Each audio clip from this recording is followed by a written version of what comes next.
What's going on? Yo, you know we had to do it. We had to put her in. We subbed her in, coach. Welcome to the video. I'm actually going to do a little bit of an introductory here, longer than normal. I actually edited my main video because I forgot that they were releasing Lydia this week. So I decided that I would go into her a little bit before getting into my video. I am keeping my artifacts a little bit of a mystery, a secret, if you will, as I'm still doing some testing for Arena.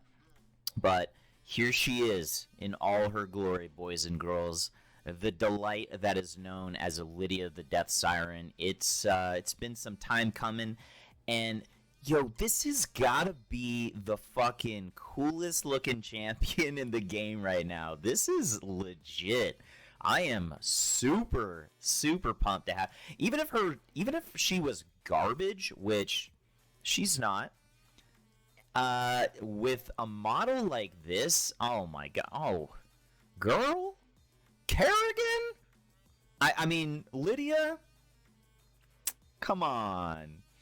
So let's go over her abilities. I'm sure you guys have all been poring over it since she came out, but you know she's gonna be an arena champ with that insane 100 arena resist.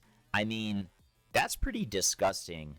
The only thing crazier than that would be if it was for all battles, but you know that we needed some arena love, and that is a pretty impressive aura. Her A1, when booked, has a 100% chance to place a fear debuff on the enemy. She's void. She has no weakness. This cannot weak hit. So if you have the accuracy, you're going to place a fear. You're going to extend the duration of any poison sensitivity buffs, which she does as well. I wonder if I should do a clan boss video on her. Let me know in the comments below, because I have a feeling she's also going to be pretty insane for that. And then on top of that, an amazing passive effect where if anyone on her team gets any number of these debuffs, freeze, stun, fear, true fear, she's going to retaliate in turn for each of those buffs that are placed on the team, which, I mean, it's pretty good. She can hit pretty hard. They nerfed her damage considerably. I think when she was first slated to come out, she had 1900 attack, and with how much attack she has right now, she can still slap. She can still slap. Trust. She's a beast. Siren's Wail has, when booked, again, a 100% chance to place decreased defense and a 50% chance to place weaken. I mean, I'm just going to go through these booked because you're not going to spend all this time getting Lydia and not book her. I mean, you got to be a complete noob. A complete and utter noob to not book this chick. And then on top of that, she places increased speed and strengthen on your team, making them faster and harder to kill while making it easier to kill the enemy. I mean, so far this kit is amazing. Obviously, you would have to have level 21 completed to get her, but also for Faction Wars, just an insane kit. And I did update the video. I was going to go with a different video. I decided to mess around with Lydia a little bit to show you some fun with her.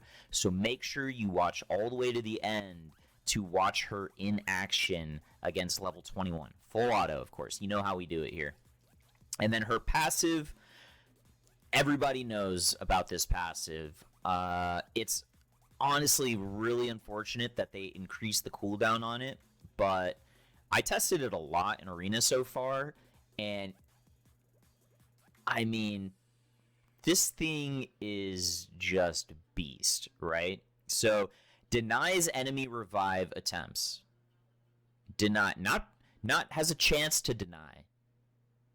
Not, maybe it'll weak hit, because she's void. Denies enemy revive attempts. And it works if she's dead, which is insane because she's an attack-based champion. So for whatever reason, she does die. Even if she dies to like a Foley or somebody who has block revive, it negates that effect. It ignores block revive. So she still has the chance to, 1, revive herself, or 2, revive her team or even entire team and grant herself an extra turn, grant herself HP, turn meter. Yo, what a killer kit. Polarium, in my opinion, this champion is exactly what should have been released for finishing Faction Wars. And if you guys haven't finished Faction Wars, you're in the right place, obviously. So I hope that with this video and with these other videos, you guys are finding a good amount of success. We've been getting a ton of positive feedback in the Discord server that we have set up. You can find that down below, obviously. I'll show you the masteries real quick. I normally don't go over this too much, but I mean, I think you guys will be fine with an extended video here because Lydia is insane. This is still fully in test. I have not decided what is going to be the best course so far, but this is the first set of masteries I went with. We went with crit damage, and the ability to kind of nuke a little bit more through shields if we have to. Increase damage when they're on low HP, increase damage when they have higher HP than Lydia, increase damage on initial attack, getting cooldowns back, which could be super helpful for her revive, her block revive as well. And then more damage in arena with kill streak when she's getting kills, and then Helm Smasher for additional damage. We built her with a ton of damage. And then on the right side, I went for less damage to crits, which is why I took resistance here. Went down here because of her ability to put fear on, so she could put lifesteal on the enemy with leech, and then some counterattack abilities, which are just going to possibly play in with her passive on her A1. I don't know yet. We're testing it out. If anyone has found out anything differently, definitely put it in the comments below. No shame. And that's pretty much it. Lydia is a beast. Guys, girls, finish Faction Wars. Keep watching my videos. Make sure you get those 3 stars. If you need help, hit me up in Discord. Let's get on with the video.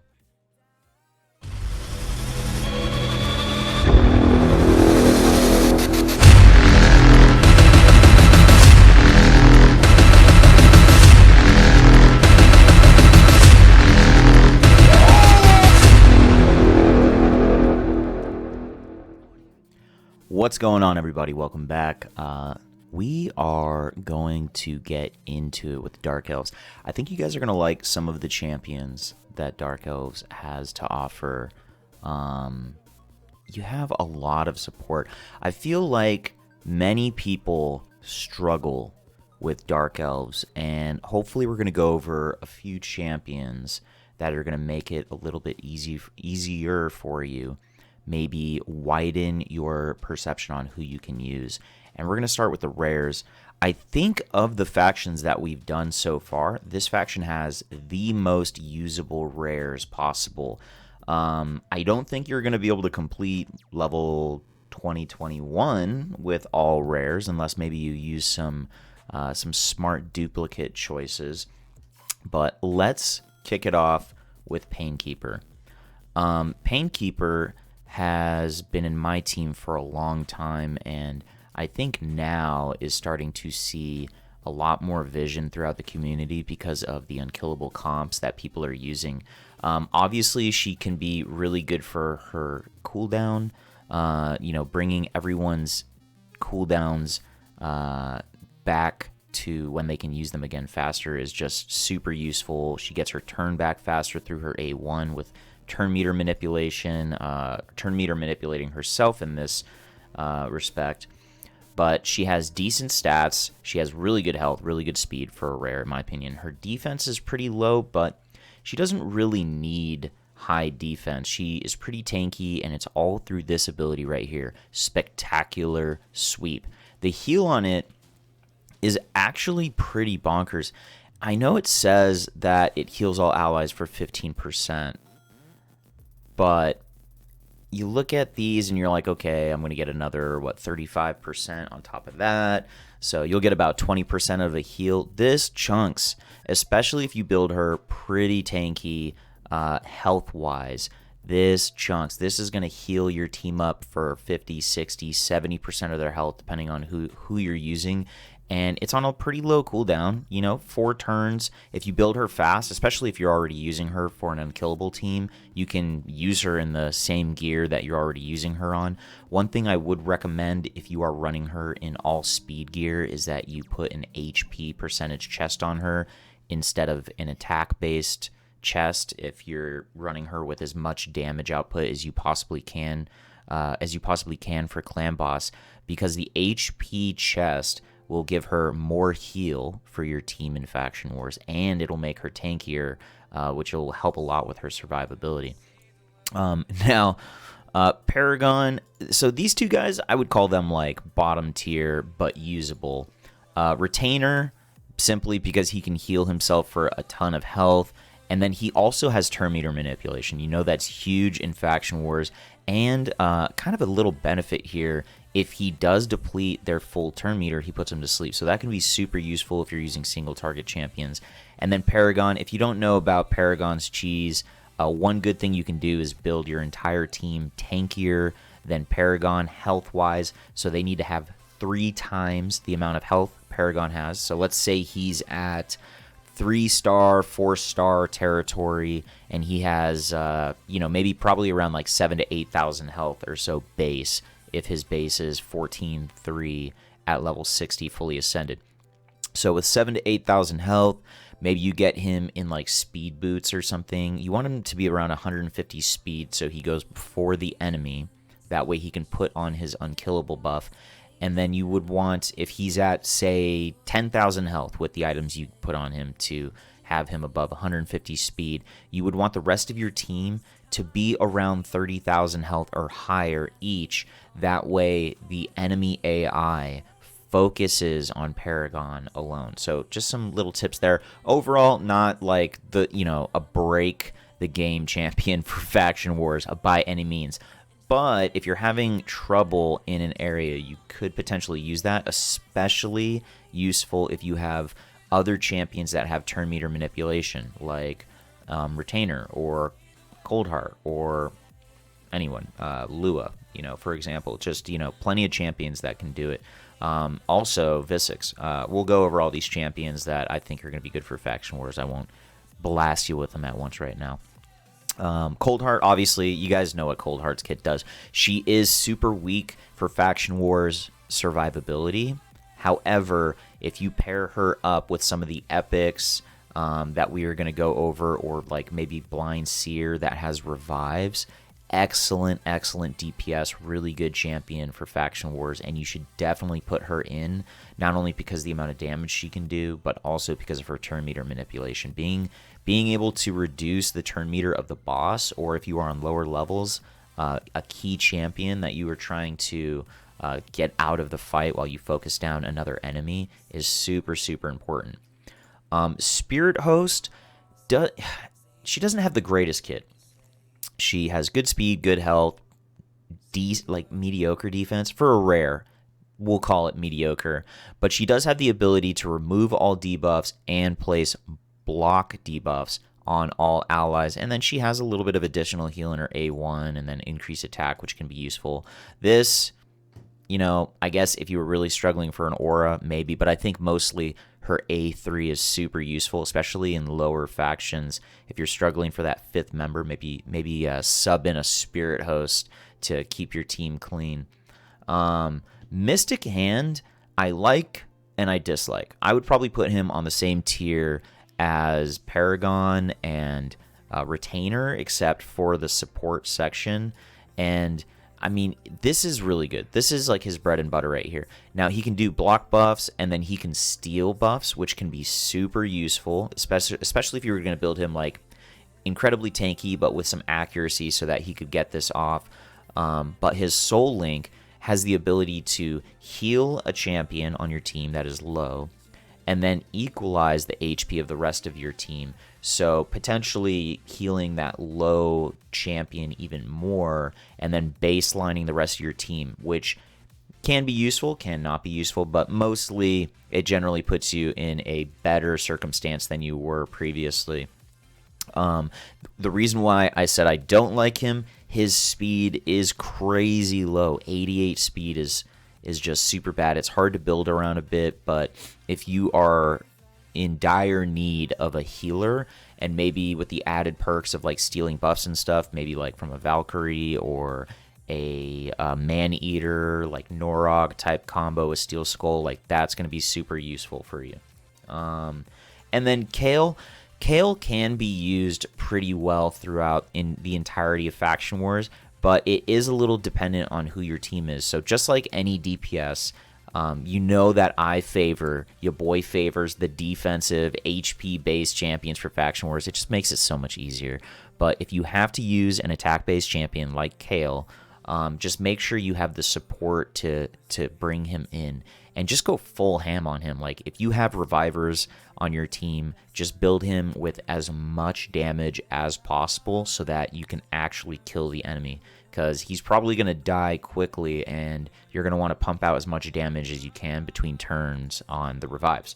Now, for the epics, the epics in Dark Elves is really good. Some are difficult to get. Looking at you, Madam Saris. Sorry, guys, if you've been having trouble pulling her, and double sorry if you look on my streams during Void events and you see me pull like 8 of her. She is super good, obviously, for removing debuffs. Like really clutch for level 21. If you are using her manual, even better, because then you can wait for the enemy team to throw their buffs on before you strip them. But decrease defense and decrease attack give just phenomenal ability for your team to survive, because not only does it allow you to hit the enemy harder, but whether the enemy is defense or attack based, it reduces the damage of them hitting your team, which is just super, super useful. Use her in the arena gear that you already have. Nothing crazy. If you have an extra one that you want to build specifically for Faction Wars, maybe put her in Immortal or something. I don't know. I mean, she's pretty good all around. Sylar is an amazing champion. If you're not using her for Dark Elves and you're having trouble, definitely throw her in. She has turn meter reduction, decreased speed. She can decrease accuracy, which can be super helpful against waves that are troubling you with like block buffs and things like that. And then attack all enemies on this move as well. So she has the ability to use. Oh my God, why can't I think right now? She has the ability to use offsets really well, such as stun or taunt or daze.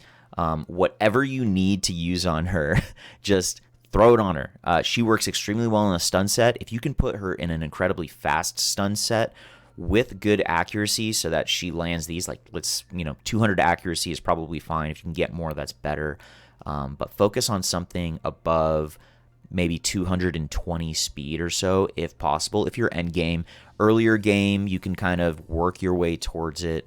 But she is an excellent champion at keeping the enemy locked down and allowing your team to survive, get a breather, and keep attacking enemies and getting them lower and lower until you can get to the boss and then kill it. Especially in 21, where the hardest part of that level is just getting past the Valk stage. So if you're having trouble on the Valk stage, bring her in. She is clutch. Lua is also good. I don't really want to go all over all these champions. Do I? Okay, we're going to do it. We're going to power through. Lua is great. I'm just going to go over A2. She can do a ton of damage, and she can heal for a ton of damage when she hits with this, especially because, these waves have 5 enemy champions. And then paired up with, say, like a Cold Heart or somebody else that does turn meter reduction, Retainer, whomever, you also have another ability here that does massive damage as well as reduces turn meter 100%. One cool thing about this ability, if you're having trouble on the Valk stage, especially with the Warcaster there, who puts up block damage, this ability will go through that, so it may help you break through that wall if you are stuck there on that level. Now, the next 2 champions I'm going to go over, I would say are S tier for the epics, and if you have them, you need to build them. First, I'm going to go over Fang Cleric. Tried and true, very, very good champion. I feel like a lot of people don't use him. I feel like I've talked a lot of people into using Fang Cleric. He is phenomenal. He has increased speed in all battles, a little bit higher than Spirit Host, not much, but it's something. He has a revive, which will also fill the turn meter, place unkillable, and continuous heal on an ally. If you can book him, amazing. 4-turn cooldown, it's super useful. He has an A2 heal on a 2-turn cooldown, which also places Veil on your ally.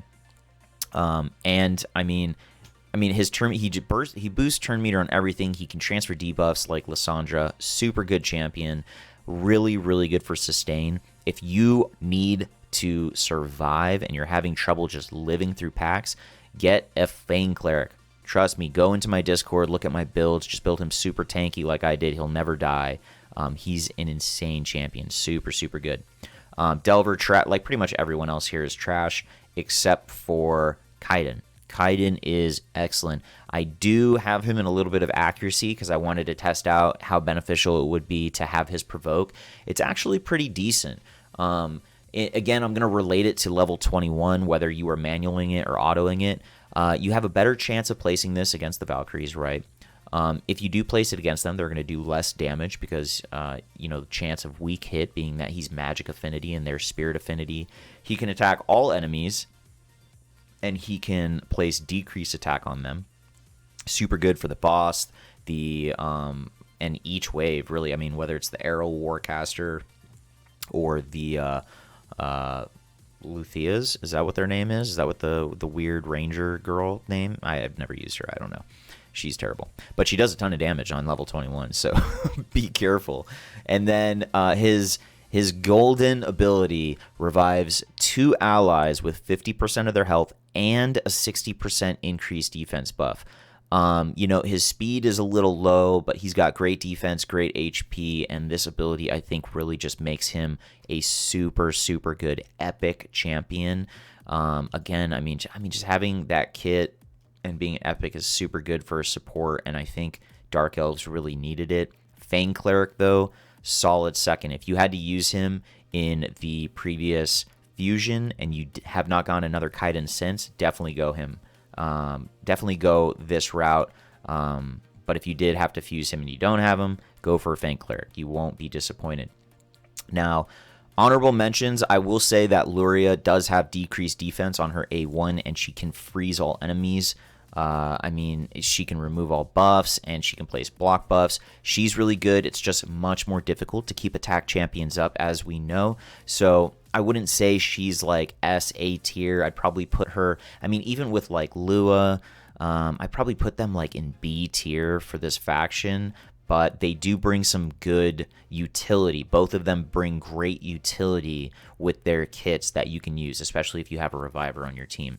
Now, honorable mentions, because I use these guys in order to get myself to 21 initially.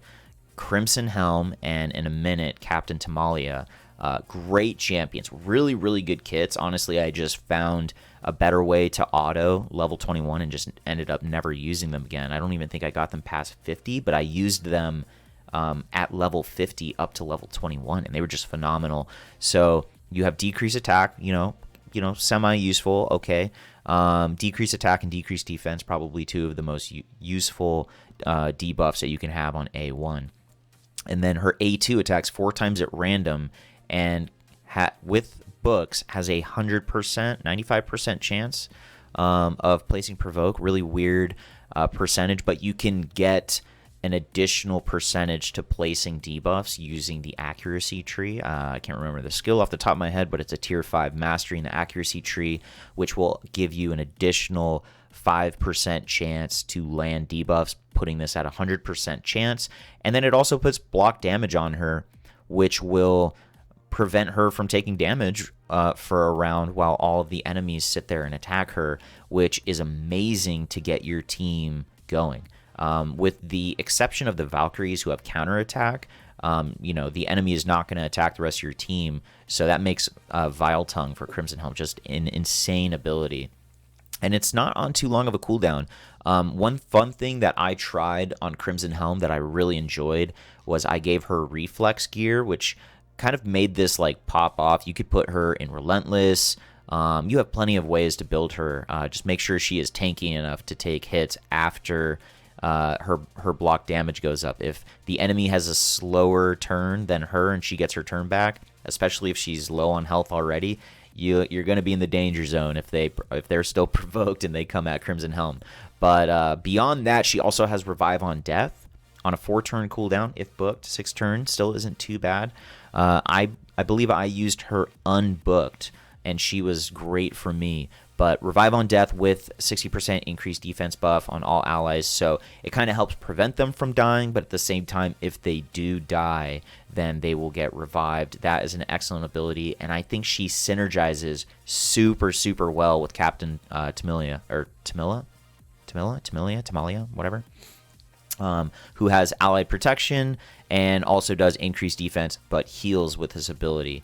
And then she can also place a continuous heal on herself, which is just really, really good. I mean, between the heals, the shields, or sorry, not shields, but increased defense and revives, like both their kits together, if you can find room to put 2 of them on your team, or if you have been struggling and you want to change your team up a bit to try it out, try throwing them in. They're pretty underrated. They're super, super clutch.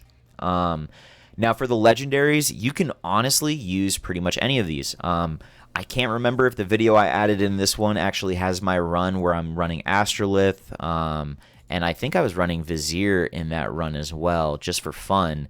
But you can use any of these champions. I've used a lot of these champions on different accounts, I think with the exception of Ghostborn, who basically is just a great nuker and great at putting decreased defense on without having it be having the ability for the enemy to be able to resist it. But Visix, the Unbowed, I have been using her. She actually helped me get my fastest time for Dark Elves, although I wouldn't say I've really been trying to do Dark Elves on a speed run lately. But she did help me decrease my time. She does have, similar to Sylar, she can decrease speed on the entire enemy, and she places a shield on herself when she does it. Her A1 is pretty cool when paired up with other champions because it can reduce the turn meter and fill her turn meter at the same time. So while, in my opinion, her kit is by no means busted, like it's a pretty weak kit for a Void, she does extremely well.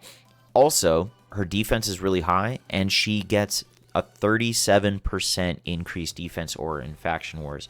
So I have her built in damage. I have her built with crit damage gloves, a defense chest, speed boots, and the other gambit of gear. And I want to say I have her in a stun set, like just for fun, just to see what would happen with the increased stuns that might go out with my Sylar, I think, that I had running with her. And she does pretty good damage. Again, it's not game breaking. There's nothing like that's insane about her kit, but she is really reliable and she is useful, especially with her provoke and putting on ally protection. So, I mean, in my opinion, if you're looking for a champion that you don't have to worry about in this faction, Visix is a very, very good like bruiser to throw in there that's going to help your team succeed. Blind Seer, if you don't know her kit, this is like her bread and butter right here. She's got a revive that will also heal everyone, put block damage on. She can do shields. I mean, she's an insane champion. I would love to get her. Ghostborn, great for decreased defense. I like Queen Ava, but you need the right team to take advantage of her. I don't think she's insane by any means, but if you were looking for some more DPS on your team and you had some revivers like Fang Cleric or Kaiden, like, definitely you could throw her in. Astrolith, I love playing around with Astrolith, mostly because everyone says she's complete dog shit and you will never be able to use her anywhere. So I've used her everywhere that I can. And I mean, she's not my starter champion, you know what I mean? She's on the bench for sure, but I've brought her in. I built her with full damage and just let her go ape shit, and she does some really good damage. And her bombs, if you build her with high enough attack, will definitely just destroy an enemy. If you pair her with Vizier, you can actually spread those bombs to other champions, other enemy champions, and those bombs will take effect the same as if Astrolith hit all of them with bombs. So that can actually be a really cool duo to run there. If you want to run it on auto, though, just be aware that Vizier will not use his debuff spread on auto, so you do have to manual that if you want to set it up properly with the way Astrolith uses her bombs. Xavia is amazing. I love her kit. If you don't know about her, she's basically a poisoner that will bomb her poison. She has a poison explode. Her affinity is not great for 21 until you get to the boss, but, you know, she's useful. Same with Foley and Ray, just to go over them. They are great champions for putting out DPS or maybe some like light CC on the enemy. Decreased defense on Ray. Ray is probably like an S tier attacker for this faction. And then for Lanicus, definitely usable, especially if you have some of the champions I was talking about before, like Sylar or even Visix, you know, with their turn meter manipulation. She can help your enemy or your allies attack the entire enemy, and let's say Sylar, who's using attacks all enemies, is running a stun set, she has the chance during that allied attack to get stuns off. So that can be super useful. She does have increased crit and increased attack in her kit. I decided to put mine in a relentless set, a very fast relentless set, so that she could get multiple extra turns, which can really help her pop off because her A3 Banner of Legend has a chance up to, what, 50%? 15, 25, yeah, 50% chance of giving her an extra turn. So paired with Relentless, that can bring down your Companions of Fate skill really quickly, and she can become extremely useful with your DPS on the team for just demolishing one of the enemies. So that's pretty much it. I mean, that's Dark Elves. I think that there are usable rares and usable epics. In fact, the team that I generally lead people towards is running like Madame Ceres, Sylar, Fang Cleric, Cold Heart, and Painkeeper. So when I usually recommend people to do this faction, it's very, very easily done on auto, full auto, with epics and rares.